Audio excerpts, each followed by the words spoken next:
Hi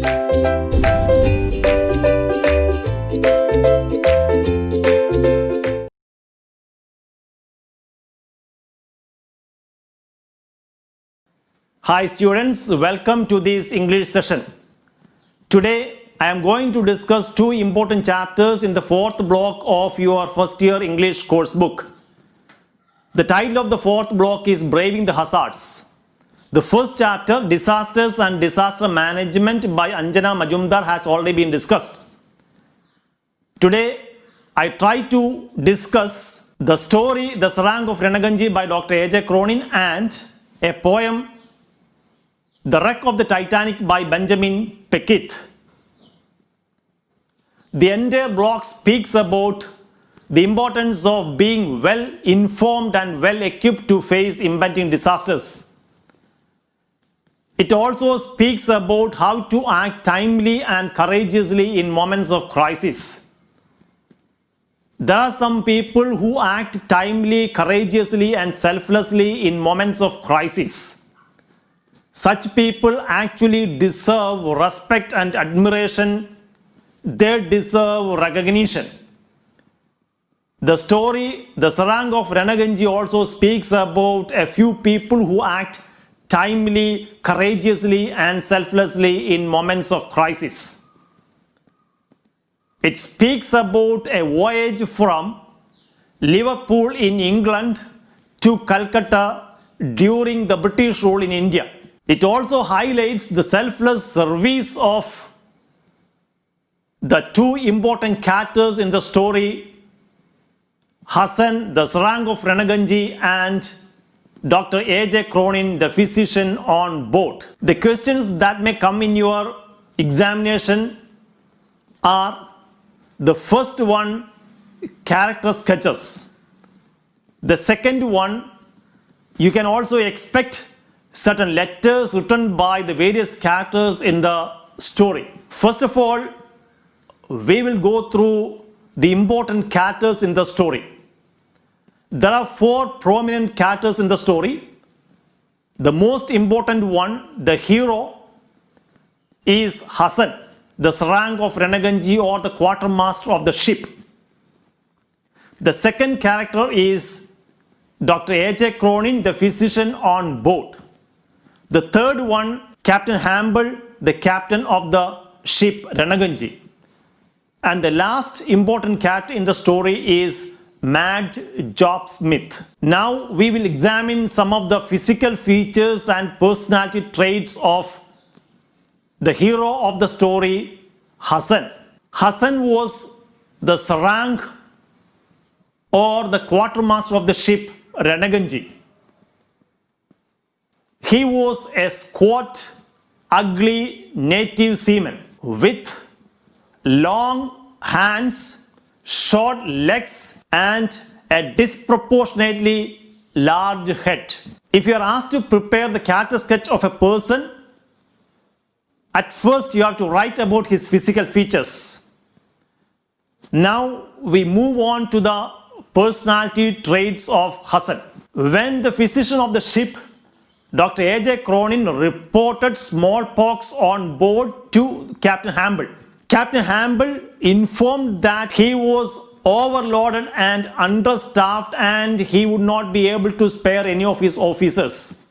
But he said that he would give Dr. A.J. Cronin, the physician of the ship, the finest man on board, Hassan. This clearly speaks volumes about the strength of the personality of Hassan. Dr. A.J. Cronin, the physician of the ship, was young and inexperienced. He was panic-stricken when he diagnosed a few deckhands with one of the most deadly contagions called smallpox. But the Sarang of Renagunji, Hassan was undismayed. He came to assist Dr. A.J. Cronin. He set up a makeshift lazaretto on the afterdeck of the ship to isolate the deckhands who contracted that deadly contagion called smallpox. After that, Dr. Cronin asked, now who is going to help me to attend these people? Hassan looked at him in surprise. Why? It's naturally I. That was his response. This response clearly speaks about the fact that he was quite willing to accept any responsibility. He did not bother about his safety. He did not bother about his health. He ignored even the advice given to him by Dr. A.J. Cronin, and he attended the patients day and night, which clearly speaks about the selfless service rendered by Hassan to the patients, to the passengers on board. So many expressions are there in the text, and you can use all these expressions to describe the personality of Hassan. You need not go beyond the text because there are so many beautiful expressions in the text to describe the personality of Hassan. He was calm and unperturbed, and in tending the patients, he was indefatigable. Then some other expressions are there. He had no fondness for speech. That means he was a reserved person. He was actually from Punjab, from where his parents had moved towards the south, and like many of the people who lived in the coastal regions, he also preferred a seafaring life.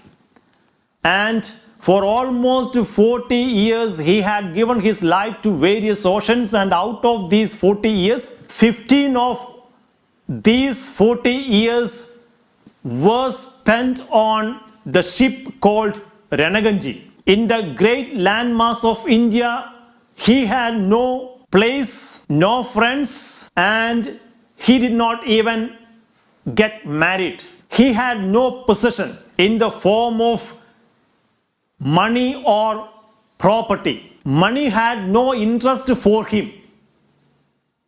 Actually, he despised the very idea of amassing wealth. He had a total disregard for tomorrow.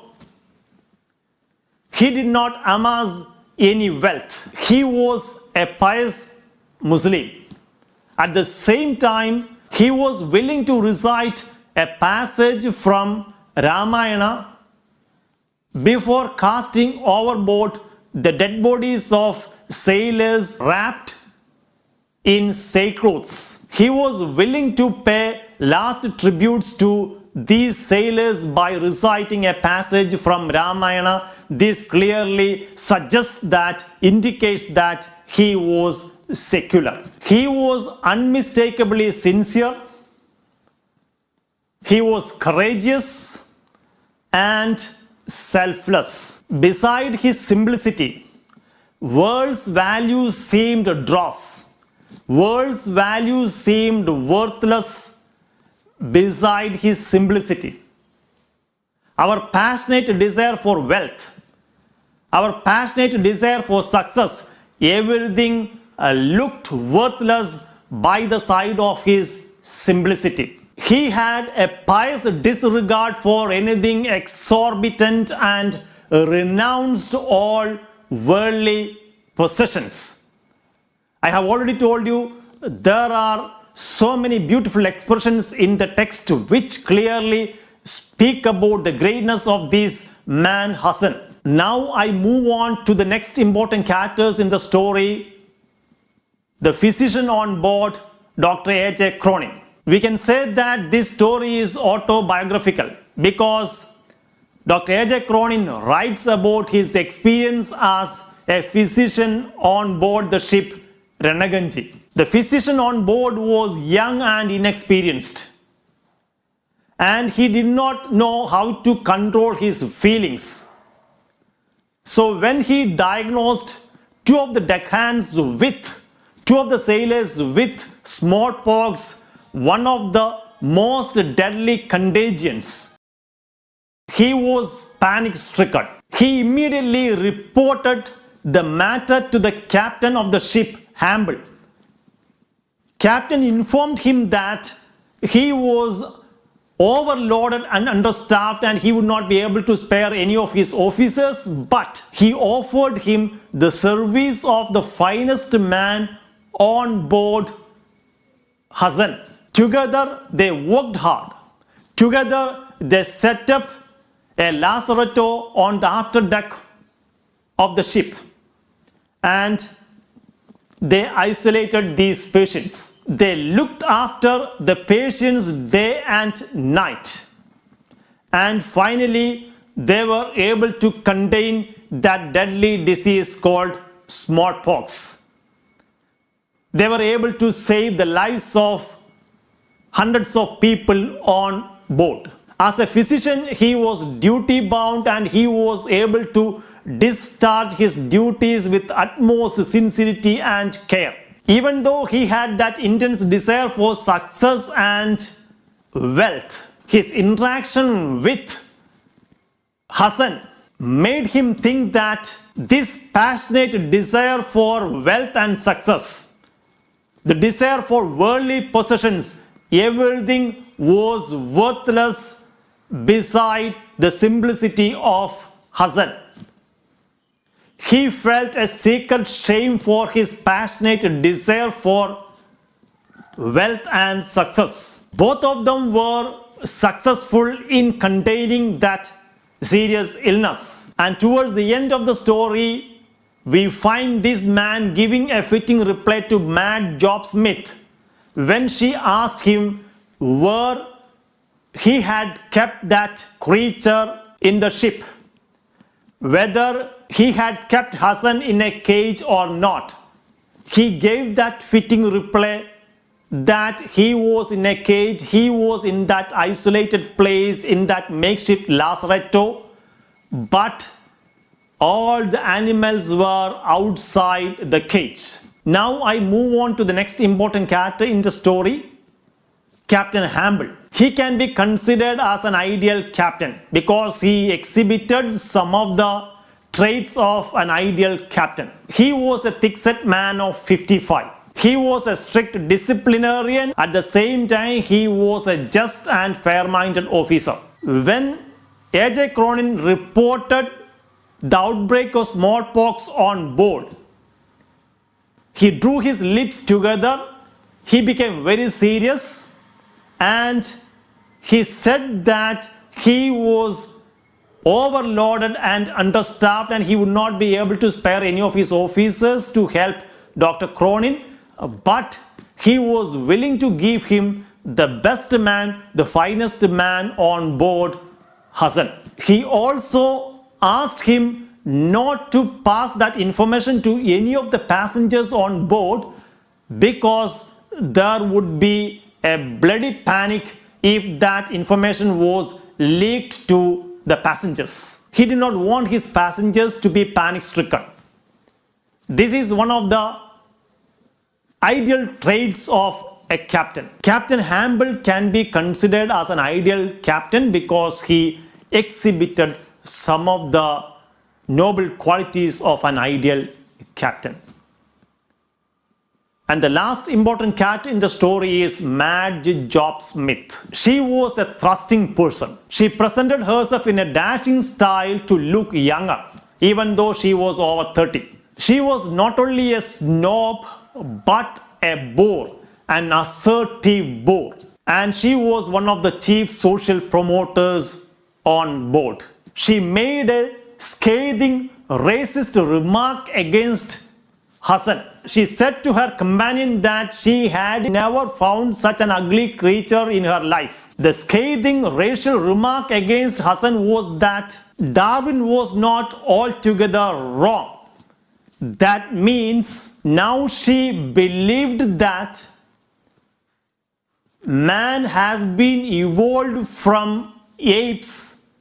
The theory which has been put forward by Charles Darwin in his famous book, The Origin of Species. She did not consider Hassan as a human being. She considered him just as an ape. For her, looks did really matter.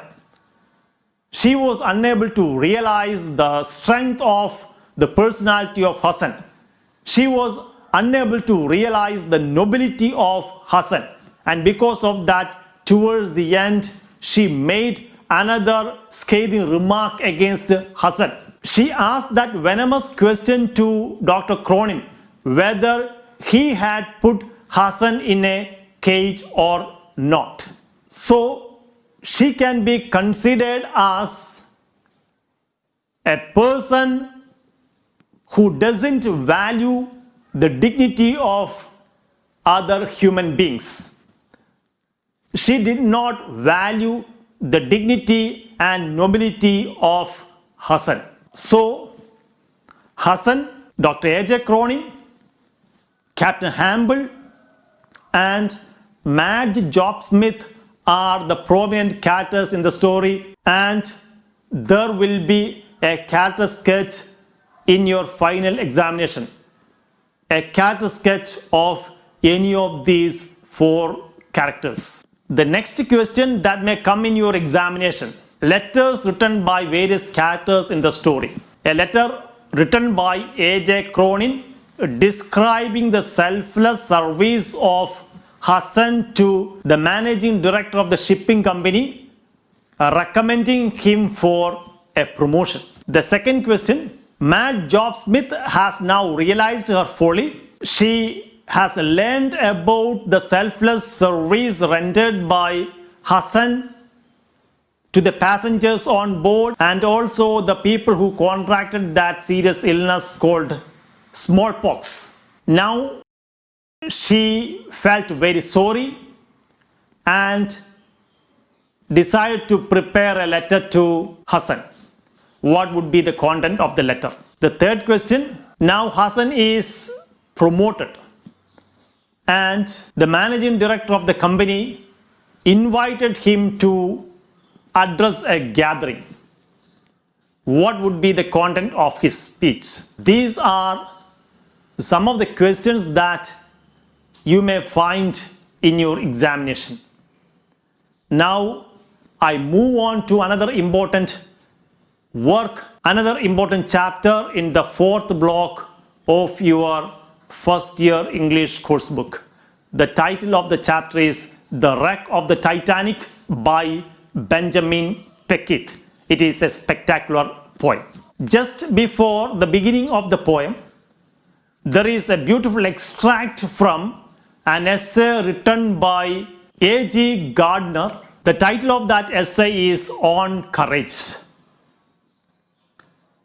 In that extract, he says, "War depraves, and it also ennobles mankind. A difficult situation, a war, a trying time can make human beings morally corrupt. At the same time, such a situation can also make human beings noble, or it ennobles mankind." And in that essay, he tries to describe an act which ennobles mankind, which makes mankind noble. He speaks about that incident of that sailor on board the ship HMS Formidable, Her Majesty's ship Formidable. The ship was attacked by German torpedoes and it was about to sink. There were only a few lifeboats. Only a few people could be saved. Lot was drawn and the sailor got a place in one of the lifeboats. But he thought about his friend who had parents in his family to look after. But the sailor had no one. So he gave his place to his friend. He sacrificed his life to save the life of his friend. There is no greater love than sacrificing one's life for another person. This is the essence of the Bible, and he displayed greatest love that a man can show. There is a beautiful expression in that passage. glorious prodigality. Prodigality is often considered as a negative trait. We are spending our money and time wastefully. But here, prodigality is something noble because the sailor sacrificed his life to save the life of his friend. So, the prodigality has become glorious. And the writer has used that beautiful expression, glorious prodigality, a prodigality which was noble. The same glorious prodigality can be seen in the poem The Wreck of the Titanic by Benjamin Peckett. Beside the sacrifice, beside the nobility and dignity shown by the captain, officers and crew on board, the coronets and crowns look empty baubles. You know the meaning of the word baubles, the small balls that we hang on Christmas trees, the worthless balls, the cheap, inexpensive balls, decorative balls that we hang on Christmas trees.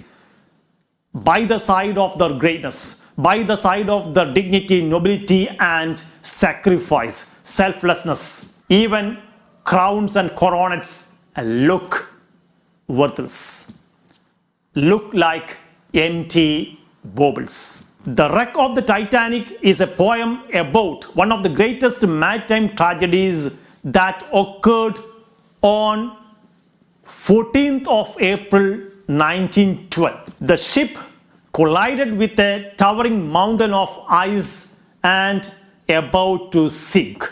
The first part speaks about the majestic appearance of the august appearance of Titanic. Out of Southampton, she swung with the stream, a poem of iron and steel. The first line, a figure of speech is used, personification. The ship is personified. A poem of iron and steel. The figure of speech used is metaphor. Another figure of speech can be found in the first part of the poem, hyperbole. She was the last best work of men. The figure of speech used is exaggeration, overstatement, or hyperbole. So the first three stanzas speak about the majestic appearance, the splendid appearance of the ship, and these stanzas also speak about the security that the passengers on board did feel at the beginning of the journey. The fourth stanza speaks about the collision of the ship with that towering mountain of ice, and the ship is about to sink. The next six stanzas speak about the nobility, the heroism, the courage, the dignity exhibited by Captain Smith, his officers, and crew on board in the face of death. Captain Smith has made a brave exhortation. Standing tall on the deck, braving the waves, he exhorts his officers and crew. Remember your country, be British, and be true to yourself. All the officers and crew stood by his words. He exhorts them to remember their country. He exhorts them to be patriotic. He exhorts them to be British. Britain always upholds certain noble values, and he exhorts his officers and crew to uphold all those values upheld by Great Britain. And the last exhortation, be true to yourself. You should be duty bound. Think about your responsibilities. And all the officers and the crew stood by his words. Women and children first. That was the cry, and everyone stood by the cry. Boats were lowered and women and children were saved. There was an awfully grand scene. While the ship was sinking, the bandsmen on board, they were duty bound and they were singing that, playing that beautiful hymn, Nearer My God to Thee. The poet now remembers the heroic acts of some other great human beings. He mentions about the Battle of Trafalgar, the Battle of Waterloo, the Battle of Alamo, then Jim Bloodsworth's brave act, etc. And he says, this is one of the greatest actions of courage